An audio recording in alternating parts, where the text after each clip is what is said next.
Hello दोस्तों, और English guidance SS में आपका स्वागत है। आज हम रॉबर्ट फ्रॉस्ट की एक बहुत ही छोटी लेकिन बेहद powerful poem fire and ice को समझने वाले हैं। देखिए, ये पोएम सिर्फ 9 लाइनों की है, लेकिन इसमें जुनून, नफरत और दुनिया के अंत के बारे में बहुत गहरी बातें छुपी हैं। तो चलिए आज इसी कमाल की पोएम को लाइन बाय लाइन समझते हैं। तो पोएम की शुरुआत ही होती है एक बहुत पुरानी बहस से। दुनिया खत्म कैसे होगी? Some say the world will end in fire, some say in ice. मतलब कुछ लोग कहते हैं कि दुनिया आग से खत्म होगी और कुछ कहते हैं कि बर्फ से। यहीं से पूरी पोएम की नींव रखी जाती है। लेकिन एक मिनट, क्या रॉबर्ट फ्रॉस्ट यहाँ कोई भविष्यवाणी कर रहे हैं? नहीं, बिल्कुल नहीं। असल में उनका इरादा दुनिया के खत्म होने के बारे में बताना है ही नहीं।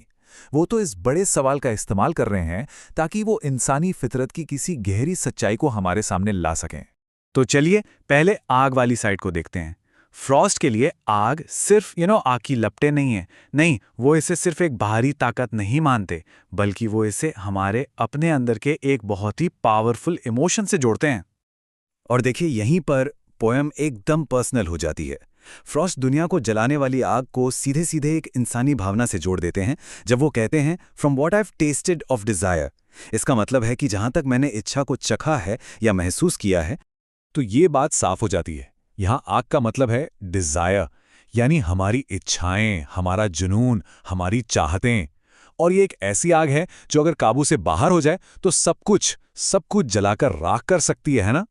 और क्योंकि पोएट ने इस डिजायर की ताकत को खुद महसूस किया है, वो कहते हैं I hold with those who favour fire.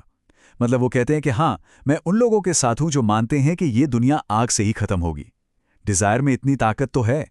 लेकिन कहानी यहीं खत्म नहीं होती। पोएम में एक जबरदस्त मोड़ आता है। पोएट एक सवाल पूछते हैं, but if it had to perish twice, मतलब मान लो अगर दुनिया को 2 बार खत्म होने का मौका मिले तो। और यही सवाल हमें कहानी के दूसरे हिस्से की तरफ ले जाता है, बर्फ की तरफ। अब हम बात करेंगे एक बिल्कुल अलग, एक ठंडी विनाशकारी शक्ति की, जो आग के जुनून से एकदम ऑपोजिट है। और जैसे उन्होंने डिजायर को चखा था, वैसे ही वो नफरत के बारे में कहते हैं, I think I know enough of hate. मतलब ऐसा नहीं है कि वो नफरत से अनजान है। वो कहते हैं, मुझे लगता है कि मैं नफरत के बारे में भी काफी कुछ जानता हूं। तो यहाँ बर्फ किसका सिंबल है? ये है नफरत का, हेट का। ये आग के जुनून से एकदम उल्टी है। ये वो ठंडी नफरत है जो धीरे धीरे चुपके से सब कुछ जमा देती है, रिश्तों को, एहसासों को, यहां तक कि जिंदगी को भी, एक खामोश कातिल की तरह। अब जरा इन दोनों को साथ में रखकर देखते हैं। एक तरफ है डिजायर, जिसे पोएट ने चखा है। ये एक पैशनेट, तेज अनुभव की तरफ इशारा करता है। और दूसरी तरफ है नफरत, जिसके बारे में वो कहते हैं कि वो काफी जानते हैं। ये गहरी, ठंडी और शायद लंबे समय तक टिकने वाली समझ को दिखाता है।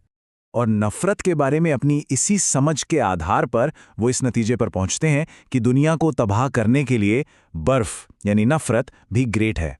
ग्रेट मतलब उतनी ही ताकतवर, उतनी ही काबिल है। उसे कम आंकने की गलती बिल्कुल नहीं करनी चाहिए। तो अब हम पोएम के क्लाइमैक्स पर आ गए हैं। पोएट का फाइनल फैसला क्या होगा? आग या बर्फ? दोनों में से कौन ज्यादा खतरनाक है? पोएट कहते हैं कि तबाही के लिए बर्फ भी ग्रेट है और काफी होगी। सफाइस, सिर्फ ये एक शब्द सफाइस, इसका मतलब है बस, काफी है। अगर दुनिया को दूसरी बार खत्म करना हो तो अकेली नफरत ही काफी है और किसी चीज की जरूरत ही नहीं पड़ेगी। तो पोएम का निचोड़ क्या है? यही कि दुनिया को तबाह करने के लिए किसी बाहरी ताकत की जरूरत नहीं है। हमारे अंदर की भावनाएं ही काफी हैं, चाहे वो डिजायर की धड़कती आग हो या नफरत की जमा देने वाली बर्फ। दोनों में से कोई भी एक अकेले ही ये काम कर सकती है। तो आखिर में रॉबर्ट फ्रॉस्ट ये सवाल हमारे लिए छोड़ जाते हैं, दुनिया का अंत कैसे होगा? इससे ज्यादा जरूरी सवाल शायद ये है कि हमारे अंदर की इन ताकतों का क्या? डिजायर की आग या नफरत की बर्फ? असली खतरा कौन है? इस पर सोचिएगा जरूर। और हाँ, इंग्लिश गाइडेंस एसएस चैनल को सब्सक्राइब करना ना भूलें।